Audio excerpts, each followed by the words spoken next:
What are you doing? It's my forehand. That's gonna go real great for the audio feed. What is good happening, everybody? It's your boy, the caveman, Fares Muthana. The reason I'm calling myself a caveman is just look at my face. I haven't shaved, so makes more sense.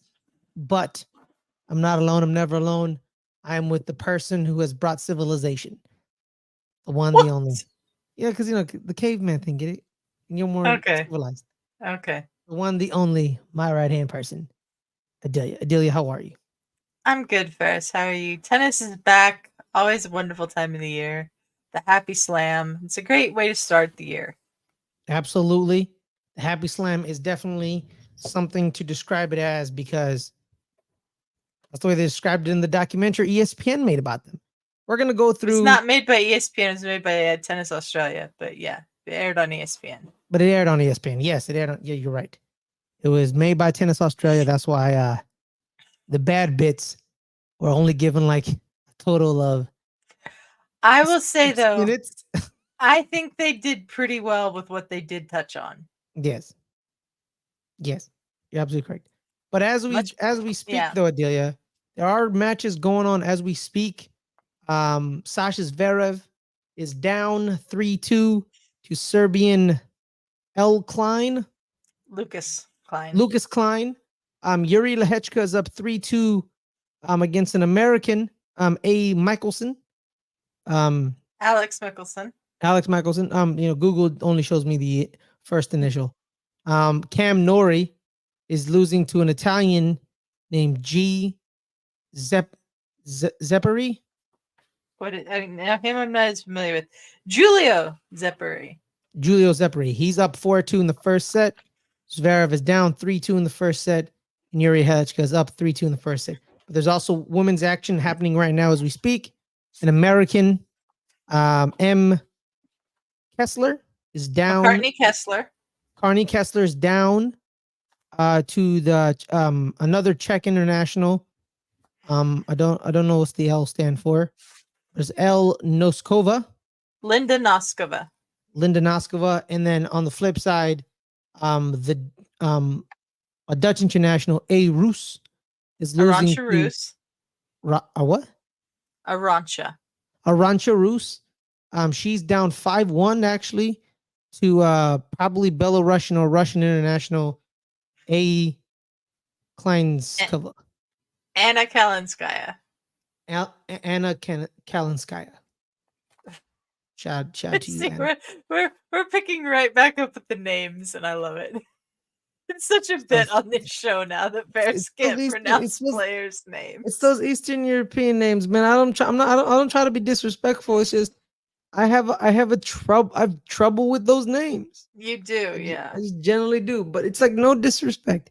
It's no disrespect. But let's get right into the matchups. The first round has been completed. The first round's complete. We're in the second round.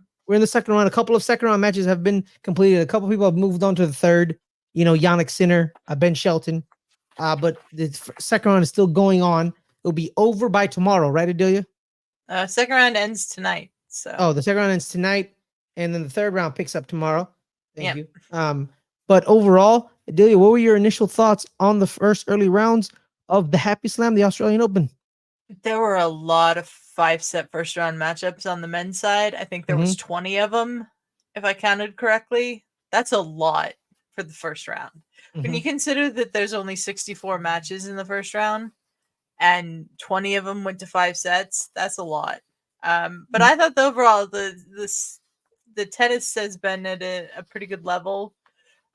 There's been some blowouts, but there's been a lot of close matches, and excited to talk about some of them with you, Ferris.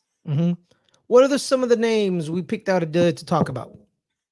Let's start with Ben Shelton. Yep, big fan. Love the kid. He's so good. He's so amazing. Ben Shelton. I watched the second round matchup towards the end when he beat Australian. I don't know. Christopher O'Connell. They went into tiebreaker at the end, and was it a tiebreaker? I think it was a tiebreaker. I don't know. I don't have the score in front of me. Let me double. Well, Ferris is double checking that. Yeah, Ben Shelton had a tough first round. Okay, Ben Shelton had a tough first round matchup against Roberto Bautista Agut, who's a veteran, who's been at the top 20 player and seeded at slams for many, many years.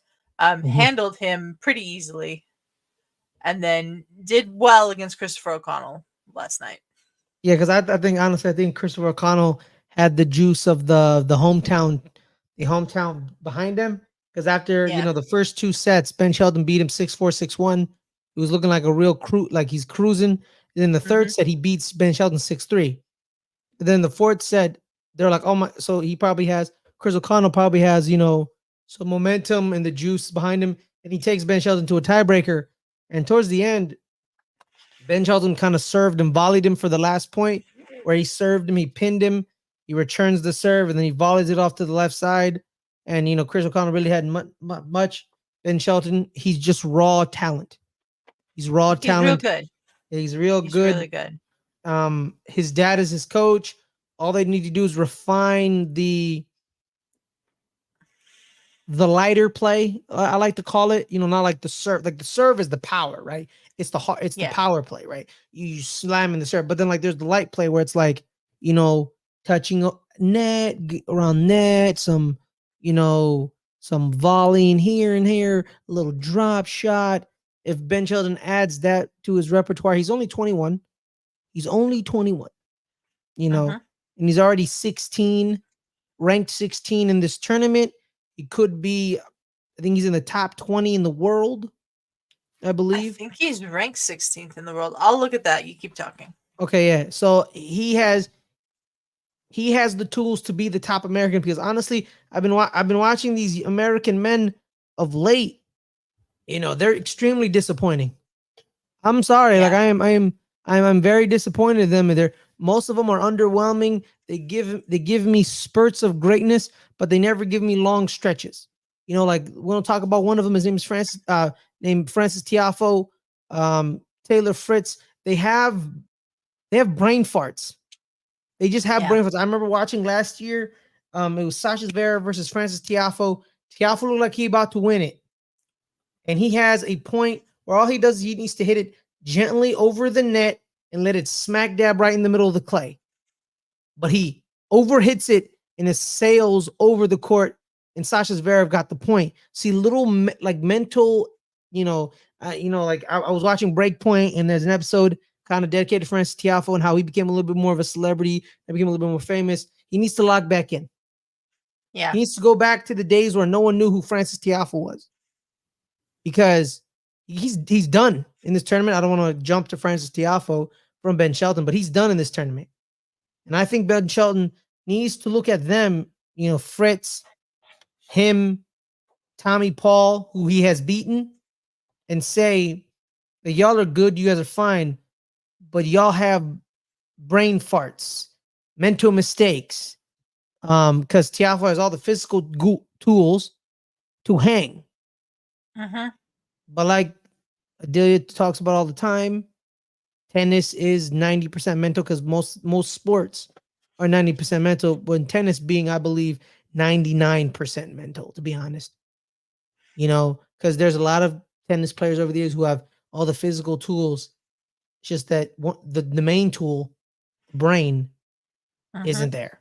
And Francis Tiafoe is one of them. And I think Ben Shelton, his dad got a good head on his shoulders. He uses his physical tools to his advantage. That serve, having a ball come at you 150 miles an hour is kind of a deadly thing to do. And I think Ben Shelton I have high hopes for the kid, Adelia. High hopes. Yeah, Ben Shelton is in an interesting position in this tournament for me. He is ranked 16 in the world, seeded 16 here. Ben Shelton has a potential, if he and Djokovic both win their next matchups, 4th round matchup against Djokovic. Rematch. And Djokovic talked in the pre-tournament press about how he did the Ben Shelton's, he does the call me thing. How he did that at the end of their match at the US Open because Ben Shelton was disrespectful and all this kind of stuff. And I'm still confused about what he means by that, and Ben Shelton doesn't want to talk about it anymore because he feels like he's been answering questions about Djokovic doing that symbol for months. But that could be a very interesting fourth round matchup, especially given how Djokovic is playing. Djokovic, to me, doesn't seem like himself. He spent 7 hours on court through his first two rounds, which is unheard of for Novak Djokovic. This is the longest first round Grand Slam match of his career against Dino Prismic, 4 hours, and then another 3 hours last night against Alexei Popyrin. Djokovic seems to be sick. Like, there's a lot of going to tissues in his pocket. His eyes are kind of red rimmed. He seems like he's not feeling 100%.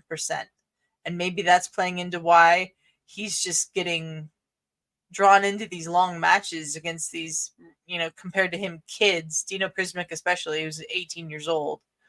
But Ben Shelton is an entirely different class of opponent than his opponents. He, Prismic, Alexei Popyrin, he's got Thomas Martin Etcheverry in the third round, Djokovic, who has taken out Andy Murray and Gael Monfils in the first 2 rounds. Let me talk about Thomas Etcheverry. All right. Okay. Let me talk. You're gonna talk disrespect. Oh, you're gonna talk disrespect. Let me tell you what he did to Andy Murray. He gave Andy Murray a pity point. He gave Andy Murray, it was match point. I believe he had 3 match points, Adelia. It was 3 match points. The first match point, he serves it for Andy Murray, right? And Andy Murray returns it. You know how, like, in most time when you serve Adelia, you move to the center of the court after you serve, right? Because you want to cover side to side. Etcheverry didn't move from his serve spot. And Andy Murray got an easy return point. And then he takes out Andy Murray in the very next point. And I'm watching this match. I'm like, I'm out. Did I just watch Etcheverry give Andy Murray a pity point? Did I just watch him? I don't know why he would have done that. Like, literally, Adelia, he doesn't move at all from his server. Was he standing out wide to serve? Yeah, no, so he's standing. Generally, when you serve, you're standing in the middle of the court. Yeah, so, like, he's a little wide about it. And he serves Andy. Andy's pinned in the corner. Andy returns it, like, direct line, right? So, like, like, you're facing, so the ball's coming to you. The ball's, like, it's, how, like, you have to serve at a diagonal with the opposing box. So it hits the opposing box. And Andy Murray hits it forward. So it goes straight. And Etcheverry's still in the corner. And I'm like, he doesn't even play to return the ball, Adelia. He lets Andy Murray get this point. And then the following point, he takes out Andy Murray. And I'm just sitting there like, I don't know if he did it. It won't ever be admitted. He would just be like, oh yeah, the ball was just too far. I couldn't get it. That's why Andy Murray got the point. But I'm sitting there like, did this man give Andy Murray a pity point? On match point, I doubt it. You're right. But then there's another instance where he serves Andy Murray. Instead of making Andy Murray run cross court, you know how, like, you run cross court to prove that his hips don't lie. We found out Andy Murray's hips do not lie. He returns the ball back to Andy Murray in the corner, and I'm just like, why are you playing with your food? Andy Murray can't hang with you right now. Like, you're destroying Andy Murray. Why are you playing with your food? You should have sent it cross court and made Andy Murray run after it. But he didn't. He made the choice of returning it back to Andy Murray when he pinned Andy Murray to the corner. He could have smacked the cross court and Andy Murray had no shot at getting it. But he did. He returned it back to Andy Murray, straight back to Andy Murray. So I'm like, what is Etcheverry doing? I'm not accusing Etcheverry of giving Andy Murray a pity point. It just looked like it. And that is disrespectful. Okay. But that's my thing. Speaking of Etcheverry. All right. I have not seen this point, so I cannot comment on whether or not I would think it was a pity point or not. I just find it very difficult to believe that he would do that after being up match point. no matter whether he had more match points to go or not. Yeah. But he's Djokovic's next opponent. And then there's that Shelton has Manarino, and they have a potential 4th round clash in the making, which would be very exciting. Lefties. Shelton and Djokovic are not both lefties. No, I'm talking about Manarino. Manarino's a lefty. Oh, Manarino's a lefty, yeah. Yeah. A word on Andy Murray for a moment. This might be his last trip down to Australia. We don't know for sure. He hasn't said. But the common consensus among a lot of people is that this is probably the last time we're going to see Andy Murray at the Australian Open. And that capitulation to Echeverry was really kind of surprising. I thought that had 5 sets written all over it, that match. And he lost in straight sets. So let's talk about Jannik Sinner, who is off to one hell of a start. My boy Jannik, 7 deadly. Man, I love me some Jannik Sinner. All right. Yeah. I love me some Jannik. He, speaking of not playing with your food, he came out. He struggled a little early he beat 2 Dutchmen in a row. Yeah, so the first round he had Botic van de Zandschulp, and then second round he beat Jesper de Jong, who I had never heard of. I'd heard of van de Zandschulp, but I'd never heard of Jesper. I don't know any of those people. So he struggles with the first Dutchman, because he goes to 7-5 in the second, but then he takes him out 6-4 in the third. But the second Dutchman, he just just get out of here. Fun fact about this match, Adelia. The McEnroe brothers were on commentary with Nick Kyrgios. Nick Kyrgios. And I think ESPN has found gold having John McEnroe and Nick Kyrgios together, because I love when McEnroe's like, who is this man? I don't know this person. Who is this? And then Nick Kyrgios like, oh, this is Yildenbergs. He is blah blah blah blah. And he's like, Sanderbergs. Sanderbergs. And McEnroe's like, Caesarbergs. And then the McEnroe's like, all right. That was Tsitsipas's first opponent, Zizoubergs. Yes. We'll get to him in a minute. But yeah, the Nick Kyrgios on commentary thing, I was not sure how this was going to go when I heard this was happening. But this has been pretty good. He's pretty good on commentary as the color guy. So they started talking about Jannik Sinner's in the second match with the second Dutchman. They started talking about Jannik Sinner's platform serve, and how a platform serve is the way you kind of like slide your back foot. No, you have it backwards. Oh, the platform serve is what he used to do. What he does now is a pinpoint serve, which is when you slide your foot. Platform serve, you're standing on a platform, you don't move your foot. Okay. So I guess Nick Kyrgios messed that up. No, he didn't. You just are misremembering it. No, because him and McEnroe talked about how they like this is the platform serve and how he slides his foot, and that's what they were talking about. I was confused too. Yes, I was listening to the same thing. Really? Yes. I guess I was wrong. It doesn't matter. They're good. They're damn good on commentary. Even good on commentary. Even though the other who's the other Patrick? Is his name Patrick? Patrick McEnroe. Yeah. Him and his brother Nick. He was joking around on the ESPN broadcast before they went to them for the match, saying that he knew his role in this booth was just to say things like 15 love, John. Let him take it from there.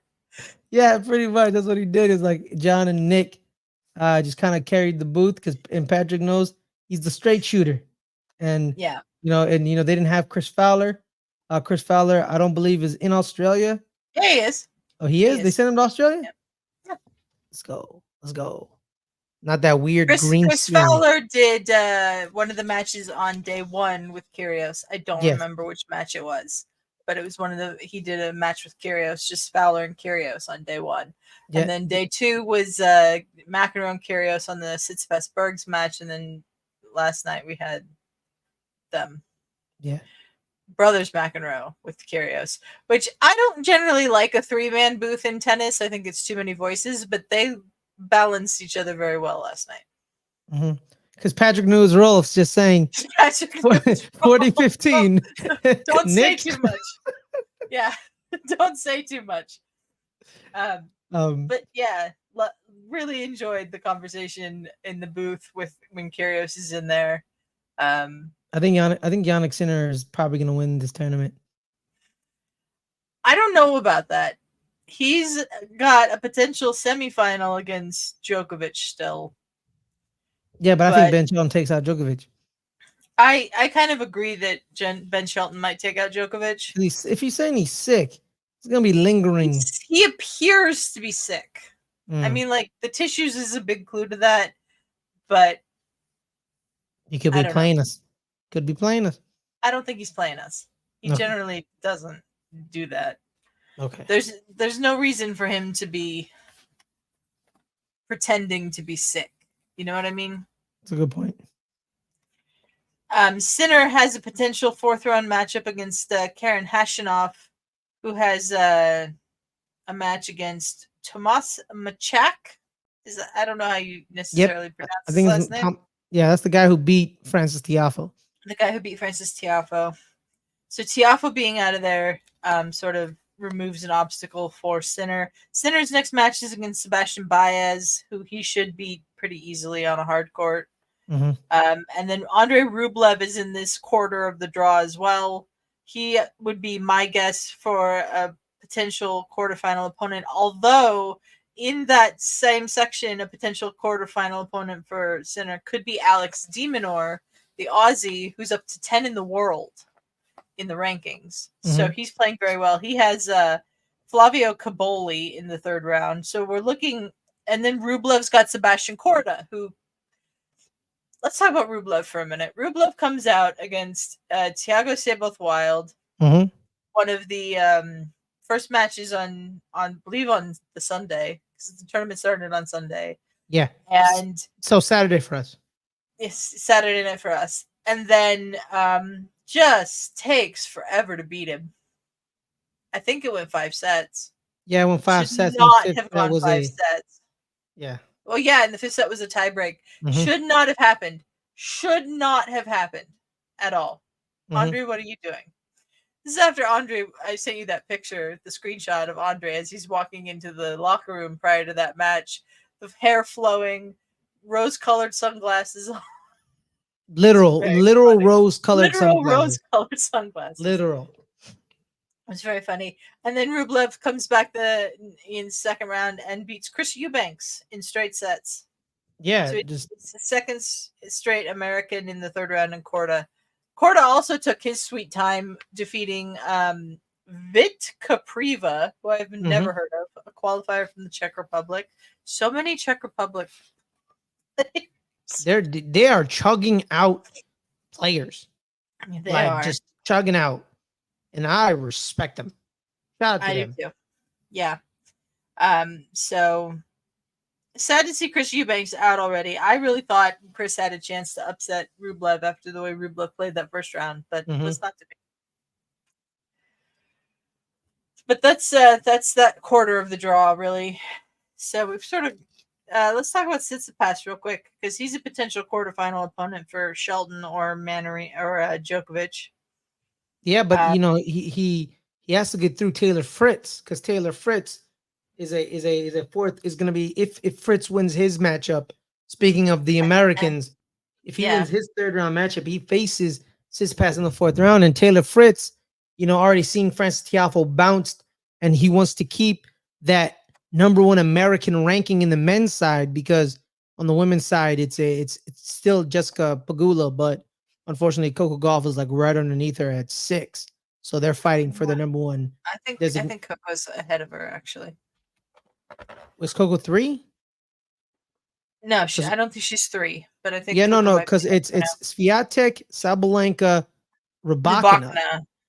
So it's Coco 4. I think Coco's 4. So 4. I'm gonna double check. Double check that for me, please.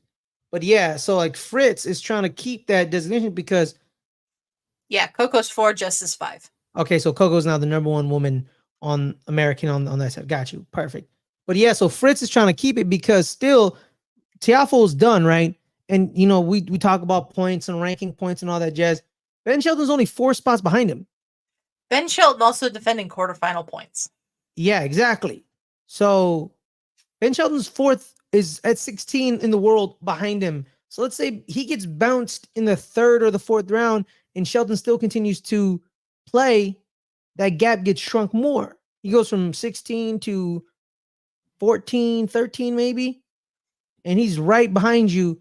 And you talk about how you want to keep that #1 American designation, which is funny to me that he's so obsessed with that because, no offense, back in the day when you were the #1 American, you were had number 1 in Grand the Slam world. titles to your name. Yeah. Yeah, not the like, oh, I'm the #1 American. Like Pete Sampras didn't care that he was the #1 American. Pete Sampras was like, I want to win Wimbledon. And he did more than once. Same thing with Agassi. It was like, oh, I have to be #1 over Pete Sampras. Like, no, I don't care about that. I want to win the US Open. Yeah. So this mentality between these American men where it's like, I just want to be the #1 American is holding them back, and personally is loser behavior. You just want to be the #1 American? What if the #1 American is 50 in the world? Because at one point it was, because the American men sucked. Yeah. When Andy Roddick retired, there was a period where the only you said American, you thought of the Williams sisters. You didn't think about the dudes. No one cared about the dudes because the dudes meant nothing. You know what I mean? Yeah. So yeah, my bad. Go, Adelia. We have the 4 guys in the top 17 in the world. Taylor's at 12, Tommy Paul's at 14, Shelton's at 16, Francis Tiafoe's at 17. That's heading into the tournament. That could change, of course. That will change, obviously. But Fritz versus Tsitsipas could be interesting in the 4th round. Yes, it will. Definitely will. But he has to get past his opponent, Fabian Marjan, the Hungarian, who's 67th in the world. So by the numbers, Fritz should beat him. He should. Marjan had an upset of Gael Monfils at the tournament in Auckland the week before the Australian Open. So he's a good player. Francisco the previous round. He beat Francisco Cerundolo the previous round. Tsitsipas has to get past Luca Van Asche, who he's a young kid, so I would suspect Tsitsipas would get through that to the 4th round. He took Lorenzo Musetti in 5 sets. Another young kid from Italy, 21. I think him and Yannick Sinner are championing the Italian revolution in tennis, led by their elder statesman Matteo Berrettini, but he was injured. I say elder statesman even though the man is only 25, but compared to the other two, he's a fossil. Compared to the others, he's the oldest. Yeah. There's also Lorenzo Sonego, who's taking on Carlos Alcaraz tonight in the 2nd round. Let's talk about that half of the draw real quick. Holger Rune, you watched his 1st round match against Nishioka. You had some thoughts. There were some shots where I was like, how did he do that? How did he do that? He snuck the ball behind Nishioka like 4 or 5 times a day. And like, I'm waiting for the out. I'm waiting for it. It never came. Yeah. And I'm just like, how did that fall in? And Adelia, I'm pretty sure the close call monitor was used more than once in this match, because I'm like, how did that go in? Even the ones that were out, they were out by like inches. So I'm like, oh my God. But Nishioka did give him some fits. They went to 4 sets. Set number 3, Rune had to win in tiebreak. But yeah, Rune, I think the Rune thing is it's youth. It's youth. And Nishioka already beat him. So he probably was like, I have to beat Nishioka. So it was a lot of youth. That's why it took him too long. But he's starting to get it. He's against a wild card in the 2nd round. Arthur Cazot of France. Yeah, but Rune, man, they were just he hit certain shots where it's like, you're special. You just need to figure it out, but you're special. Like I'm like Adelia, I'm just looking at him like, where Nishioka has him dead to rights, and he runs and he just taps the ball, and the ball just zips cross court, and I'm like, bro, how did you hit that? How did you hit that? That's crazy. How did you hit that? Holger Rune is an exceptionally talented player. Phenomenal.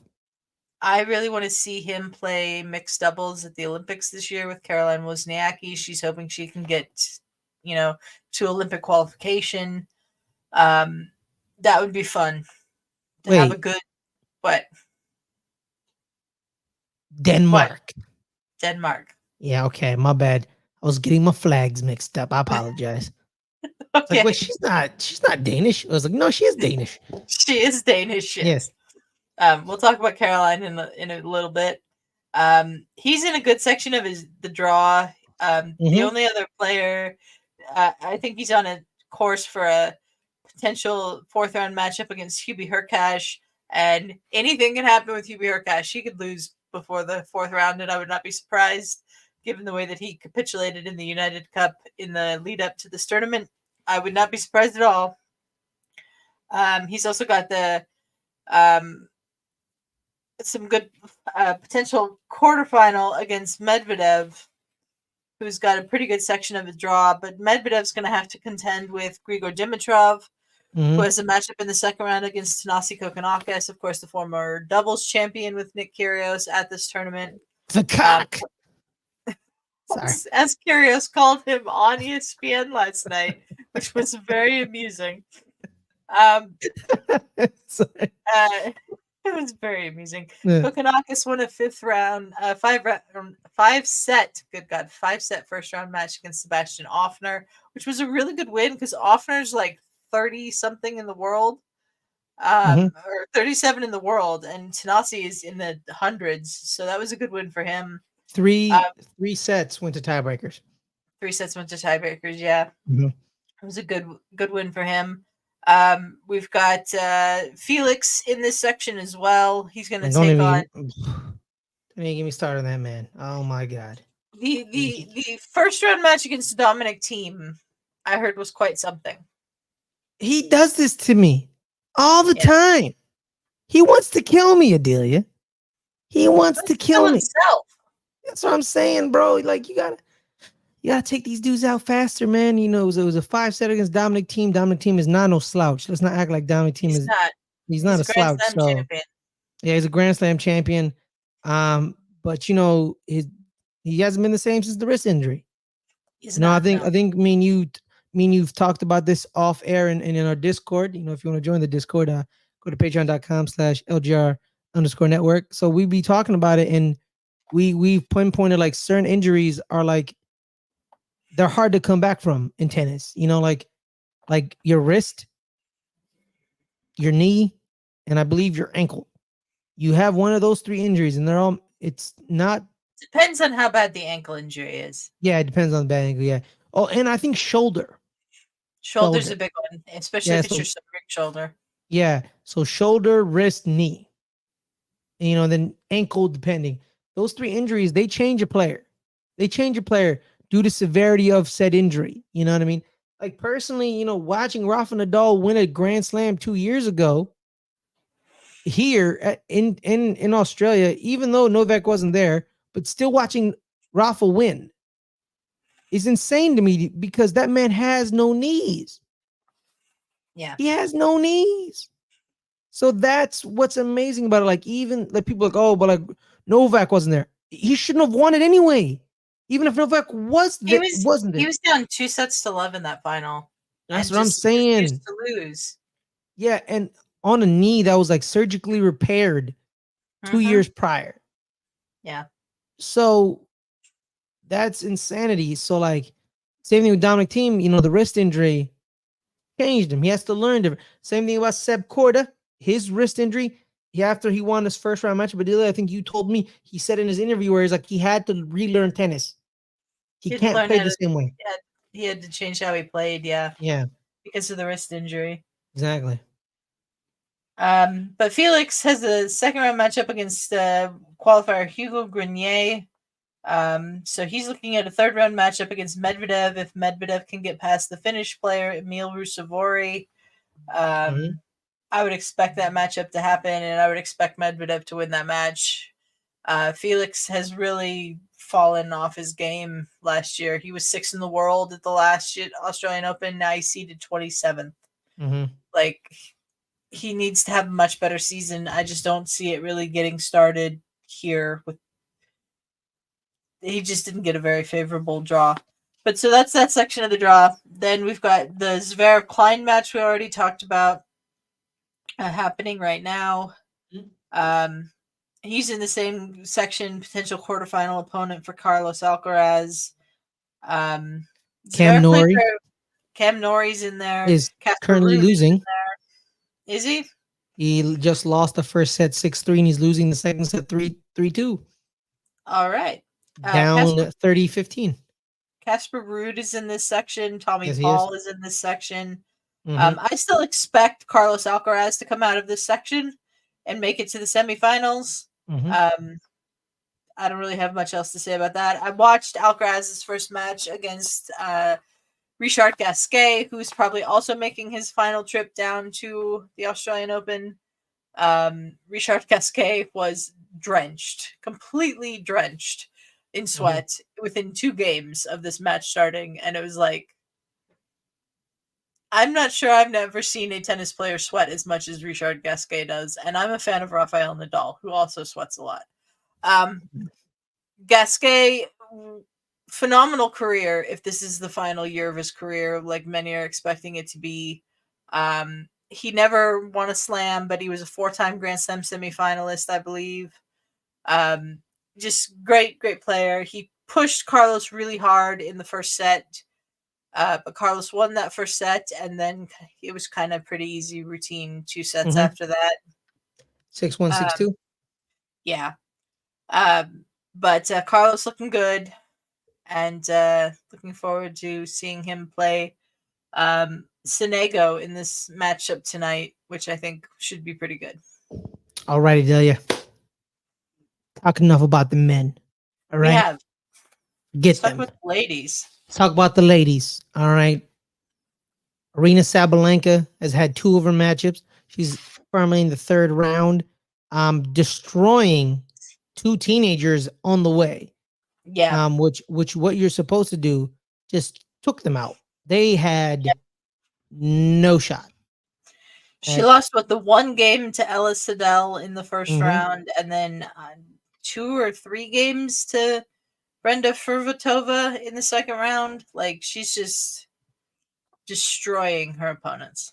Yeah, and which is funny to see, because a couple of other people have been losing to young tennis players in this tournament, namely Ons Jabeur. Yeah, and Caroline Wozniacki. We talked about her story. She's back. She won her first match against Magda Linette, but she won it due to a walkover, because that's not a walkover. Walkover is when you don't take the court. It was retirement. Oh, so yeah, got you. Well, they need to do better with their designations. I just want to point that out, because when I looked it up, it said walkover. Okay, well, whoever put that there and put it wrong. It was a retirement in the match. Yeah, that was a retirement in the match. It was a retirement. They played a set in a couple of games, so they did play. They did. I think Caroline Wozniacki won the first set. She did. Yeah. See, Australia, did a retirement. Perfect. Yeah, so she won the first set 6-2. Then she was up 2-0, and then Linette retired. But then she ended up losing the second round to. This Russian wasn't a teenager like Mira. She was 20. Maria Timofeeva. Yes. I'm gonna have to learn how to say that correctly. But she's a qualifier. And she was down. She lost the first set to Caroline. She was down at the beginning of the second set, and then she just turned it around and blitzed her. Took her out. Blitzed her. And what's crazy watching this match today is I think Caroline Wozniacki is like 5'11", right? She's tall. She's tall. Yeah. And then seeing Timofeeva, like, she looked like she was like 5 foot. Like it was like the camera tried to juxtapose them, and it was like, and shout out for the short people. Shout out to the short people. You take out that tall person, Yeah. Screw tall people. Screw tall people. Yeah. So the teenagers are showing up. Big upset on Ons Jabber. Huge upset. Mira Andreeva, who beat her, made some waves last year. As a 15/16-year-old. She's still 16. She's not turning 17 until April. She calls Ons Jabber her idol. She's always wanted to hit with Ons Jabber, maybe practice with her. She's talked about how she's been able to say hi in the hallway or the locker room before, but then she got her opportunity to play her yesterday, and she just took her out. She lost in 20 minutes. 6-love, 6-2. 6-love in 20 minutes. She just blitzed her. And I was just caught off guard, Adelia. And I look at these stats. So like, first save in percentage, 65% for Andreeva to 49% for Jabber. The win percentage is 85% Mira, 42% Jabber. Second serve percentage, 57% Mira, 40% Jabber. The errors in the winners for Mira 13-9. Unforced errors right here. The unforced errors, 24 for Jabber, 10 for Mira. Yeah, and it was just kind of it was impressive. Yeah, it was impressive. It was I felt like Ons, I don't know. It was just like, I don't want to be here. Yeah. I don't want to be here. And that could be the problem. Is this going to be a lingering issue through the season? Or is she going to regroup and see what happens in the clay court season, getting ready for Roland Garros? But I was listening to the tennis podcast earlier today. Shout out to them. And they were talking about how so much of the tennis, mindset of a tennis player is the process over results. But Ons is so focused on results. Like, she wants to win Wimbledon. She put the Venus Rosewater Dish Wimbledon trophy as her lock screen on her phone. Like, that's her focus, her goal, that maybe she's overlooking the process right now. Possibly. That was a very interesting way to possibly look at it. That the singular focus on the results is holding her back. That may be the key. Yeah. What other women on this side that you've been looking at, Adelia? Coco Gauff. Oh, yeah. Absolutely. You go, Glenn Coco. You go. She played Anna Karolina Schmiedlova in the first round. Had a shaky start to the match. Didn't hold serve in the first 3 games. They were trading breaks back and forth, but she won that one in straights. Then she took out Caroline Dolehide last night. Coco has Brad Gilbert as her coach now, obviously. They won the US Open together in the fall. She worked with Andy Roddick on her serve over the off season. Andy Roddick? My Andy boy. Roddick. Yeah. My boy, Andy Roddick. So I think that we do miss Andy Roddick. So I think that she is well positioned. She's going to be playing Alicia Parks, her fellow American. In the third round. Alicia took out Leylah Fernandez in the second round, which is a pretty big win for her. That's going to be a clash of 2 young Americans in the third round. This I'm really looking forward to. We had another 16-year-old make the second round. That was Elena Korneva. She lost to Beatrice Haddad-Maia. Otherwise, we would have had Timofeva versus Korneva, which would be a brand new matchup that I've never seen and would have been really interesting, but still good for Haddad-Maia, who's also in the top 10 now, I believe. Amanda Anisimova is back. She took out Ludmila Samsonova in the first round, and then blitzed Nadia Podoroska to reach the third round where she will face Paula Badosa, who is also back from her back injury. Great to see Paula back and doing well. Those two are basically playing for the right to play Sabalenka in the fourth round. And Mira Andreeva has a very winnable third round match against Diane Perry, the French woman.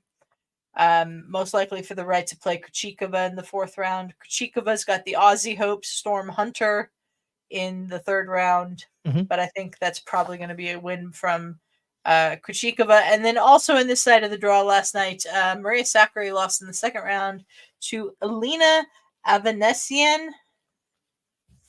I don't know what's up with Maria Sakkari.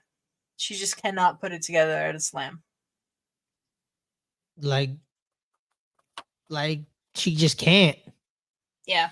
She can't, like, at all. I know, I don't, Breakpoint dropped. We're not really going to talk about it because it's whatever. And the past two times on Breakpoint, they just keep talking about Marie Sakkari's mental fortitude. And I'm pretty sure after this match happened, she probably threatened to quit again. And she's freaking out. She probably yelled at her coach again because there's a barrier in Marie Sakkari's brain and her mental that she just can't break. Yeah. You just can't break. Yeah.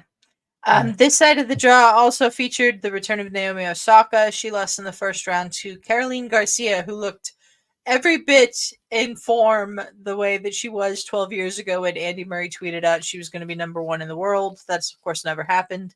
But Garcia then goes out in the second round last night and loses to Magdalena Freck. So, yeah. That's that. Well, it makes so much sense because Naomi hasn't played tennis in like 2.5 years. So Naomi missed a year. Really? 1 year. Yes. Why does it feel like 2 years? I don't know, but she only missed the one. COVID ruined my years. It's okay. On the other half of the draw, Iga Swiatek has gone through Sophia Kenin in the first round to match up against Danielle Collins in the second round. That's going to happen today. As of this moment, just started. Okay. Danielle Collins taking out another returning mom, Angelique Kerber, in the first round. Good to see Angelique back. But we got Swiatek and Collins in the second round. Alina Svitolina's moved through to the second round. We had 12 of the 32 women's seeds lose in the first round. So there were some names moving through to the second round that you're not used to seeing. Jessie Pegula moved through to the second round. She's got Clara Burrell. She should win that. She's got a pretty good section until she faces possibly Raducanu in the fourth round. Emma Raducanu looked really good in her return match against Shelby Rogers. So good to see her back. Rybakina took out Pliskova in the first round. That was a really good match. There's I feel like there's a lot to talk about with the women, but it's in what will happen later in the tournament. Like the first round wasn't as interesting to me for the women a lot of names as it was to the men. Yeah, like a lot of names like to a casual tennis fan, you're like, who? Even to some diehard tennis fans, they're probably like, yeah, I've heard the name, but I really don't know nothing. You're also, if you're like John McEnroe, you're like, who the hell is this? I don't know. You know what I mean? You could be like that. Well, and like a lot of the stories for the women going into this tournament were the returns, and then all three of them lost. Kerber, Osaka, and Wozniacki all lost in the first two rounds. Raducanu also coming back from injury. She's through. She's got a tough opponent tonight in Wang Yafan. We'll see how she gets through. But I feel like the drama for the women's side of the tournament is going to start in the later rounds. The first rounds for the women are generally more routine than they are on the men's side. Yeah. And I think that part of that is because they're playing 2 out of 3 sets instead of 3 out of 5. There's Probably. more opportunity for someone to come back in 3 out of 5 than there is if someone 2 out of 3. So I think that's part of it. But yeah, and a couple of these names in the later rounds, you gotta watch out because like I said last time when we were doing the podcast, I brought up the 4 women of the apocalypse, right? And them being Rybakina, Swiatek, Sabalenka, and we're waiting for a 4th member. Who's like this 4th member? And I think it's becoming Coco Gauff. So yeah, she's the 4th. The 4th. It's gonna be them 4 as the 4 women of the apocalypse. They're probably gonna trade majors. I believe in the next couple years. You got one here and one there. Probably fighting over it. It could be that Coco against Sabalenka again, like the U.S. Open. Age doesn't really matter because Sabalenka being 25, she lost to Coco Gauff being the 17, 18-year-old. So that really doesn't matter about age and maturity because they're kind of still close together. But if any of those 4 women loses focus, like we have former major winners like Emma Raducanu struggled last year because people believe that she was thrust into the spotlight real quickly because one, she's British, and the Brits have been they yearn for one of their own to win a championship. That's why Andy Murray is a god in tennis, especially winning that Wimbledon title. And then she got the injuries, the wrist. He won 2 Wimbledon titles. No, I'm talking about the first one. Not the second one is also amazing, but the first one is you never forget your first, Adelia. All right, you never forget your It first. wasn't his first slam either. No, I'm talking about Wimbledon, Adelia. Like yeah, British person winning Wimbledon, it meant something. First the British Brits, man to win Wimbledon in like 75 years. So yeah. Do you think the Brits cared when he won the French? No, they didn't care. You know what I mean? He didn't win the French. Do you think they cared when he won the Australian? They didn't care. He didn't win the Australian. He made 5 Oh my finals. God, he only won the US and Wimbledon. That's it? Yeah, that's it. He won the US once and Wimbledon twice. Those are his 3 slams. You think the Brits cared of him winning the US Open? Like, no. Yes, they very much did. Okay, he was the first Brit to win Grand Slam since Fred Perry, I think. I know, but him winning Wimbledon was supersedes. Him winning Wimbledon obviously is the big key. Yes. Do you know, Fares, a random stat that I heard? And I don't remember what the first number is. I think it was 30-something and 1 is Novak Djokovic against home players in their home slams. So like Australians in Australia or Americans in New York or whatever. The 1 is that Wimbledon final against Andy Murray. Yeah. The first one? No. The first one, yeah. He beat the first one. The first one. First one, he beat Roger. No, he beat Roger to win the Olympic gold medal. Okay. And then the next year, he came back and beat Novak in the final at Wimbledon. And then he also beat Milos Raonic in the final at Wimbledon for his second Wimbledon. Yeah, so the first one. Novak was the first one. Novak was the first one. He beat Novak in 2 out of his 3 Grand Slam finals. Because he beat him for the U.S. Open final as well. Then he lost to him in the other one? What do you mean? He lost Novak in a bunch of Grand Slam finals. Yeah, no, you're right. He beat Milos is the third one. Is the third one. Yeah. So yeah, shout out to you, Andy Murray. And I think so speaking of, I don't know why we start talking about Andy Murray. Emma Raducanu, she's getting healthier. You know what I mean? She is. She's healthy. She went through, I think, 3 surgeries last year, Emma Raducanu. Yeah. So yeah, it was pretty bad. So if one of the 4 women I talk about, who are gonna dominate these slams, doesn't pay attention. You know what I mean? I think Emma Raducanu has a lot of time to come back into the form that she was in when she won that U.S. Open and be a really, really good player. Whether she ever wins another Grand Slam or not doesn't really matter to me because she won one. Yeah. How many players can you think of that did not ever win a Grand Slam? And she won one iconically. She won it iconically? Yeah. Because she was a wild card 18-year-old. She was not a wild card. She came through qualifying. She was a qualifying 18-year-old beating another qualifying 18-year-old. Yeah. Like that Grand Slam final is crazy because you're like these 18-year-old qualifiers who honestly you really don't, qualifiers, you're like, oh, they're, they're nice. It was the first Grand Slam final between two qualifiers in the Open era, I believe. Yeah, so like what they did at the US Open, like I feel sorry for Leylah Fernandez because she didn't win it. But what she did, she's part of history. They did something iconic, like when I think most people disregard the qualifiers or the wild cards or the They lucky do, yeah. loser. Like they disregard them, like, yeah, it's whatever. And then one year, two 18-year-olds were like, hi, Yeah, we're in the we're how you here. doing? Yeah, hi, how are you? Yeah, I'm about to win this real quick. Yeah. And then Emma Raducanu's run at that US Open is legendary as well because she won every match, including her qualifying matches, in straight sets. She didn't lose a set that entire tournament. like that talent doesn't just go away. No, it doesn't. And like so much has been made out of she doesn't want to have a coach and all these things. Like just because she's choosing to do something in a non-traditional way doesn't make it bad. Yeah, they said Venus not playing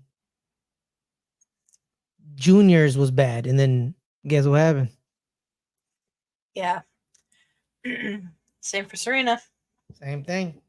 Guess what happened? Serena's the greatest female tennis, well, probably the greatest tennis player of all time. Well, you know what? No, she's second. I'm sorry. Too. When she can win a slam with her left hand, then she can call me. I'm sorry. Like, I'm sorry. No one can be the GOAT but him, Adelia. I'm sorry.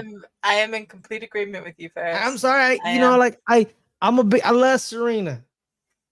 I'm a big fan. I like Roger. I really do. I'm a big fan of Pete Sampras, him and his eyebrows. I love his eyebrows. I know you do. Yeah, I love Andre Agassi's hairpiece. Found out it wasn't real. I'm a big fan of Andre Agassi. Him, cleaning up his life and being one of the best, American tennis players. Creating one half of tennis royalty. Steffi Graf, him and Steffi Graf have been together for like 25 years. Yeah, there's an adorable picture of Andre of him kissing down at the Australian Open. Yeah, he's kissing the photo of Steffi. Yeah, it's beautiful. So like, yeah, but like, none of them want a Grand Slam with their weekend. Not no. Like if one of them does it once, Adelia, just once, I'll give it to them. I'll tell you who I found out does play with their weekend, but is a righty. It's Tommy Paul. Because after the match, his first round match, I noticed he was autographing people's stuff with his left hand. So he plays as a right-hander, but he's left-handed. That's insane. If he starts winning Grand Slams, okay? Yeah. He becomes second. I'm sorry, that's insanity. It is. Tommy Paul is the 14th ranked player in the world playing with his non-dominant hand. That's insane. That's insane. Like that's like people don't understand that. Like that's insane. Do you know what? I wonder. Tommy Paul is 26 years old. I wonder how much of him playing with his non-dominant hand came from inspiration from finding out Rafa did. I'd love to know that. Probably. Because you're telling me Rafa does everything right-handed but play tennis. Yep. That's insane. That's why he's the GOAT and forever the GOAT. I'm sorry. You can debate your mother or your dad. You're not going to debate me. Okay? Because all I have to say is this. He won 21 majors. Slams. Mm-hmm.